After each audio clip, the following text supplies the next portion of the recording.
24 जुलाई 2022 को रात में तकरीबन 1 से 2 बजे के दरमियान पुरानी रंजिश और मामूली झगड़े की बुनियाद पर आधी रात को मालेगांव के सलीम मुंशी नगर के 25 साल नौजवान मोहम्मद इब्राहिम शमशुद्दीन उर्फ इब्राहिम लाला का तलवार से हमला करके बीच सड़क पर कत्ल कर दिया गया। हासिल हुई जानकारी के मुताबिक गुरुवार वार्ड इलाके में वाक़ कदीम तरीन मोहल्ला सलीम मुंशी नगर गली नंबर 4 में रहने वाला साइज़र वार पर मोहम्मद इब्राहिम शमशुद्दीन उर्फ इब्राहिम लाला का मामूली झगड़े पर तलवार से हमला करके मर्डर कर दिया गया, कत्ल कर दिया गया।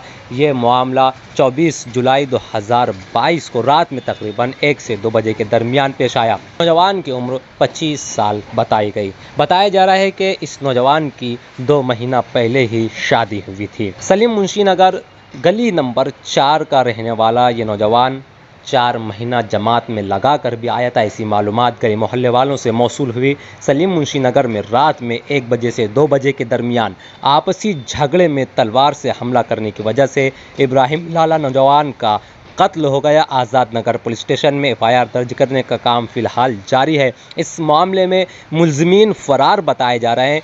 कत्ल मामले में मुलज़िमीन पर 302 जैसे संगीन मुकदमे का इतलाक होने के इम्कानात है। याद रखें, इस मामले में पुलिस कानूनी तहकीकात और कार्रवाई में लगी हुई है। मज़ीद तफसीलात का इंतज़ार है।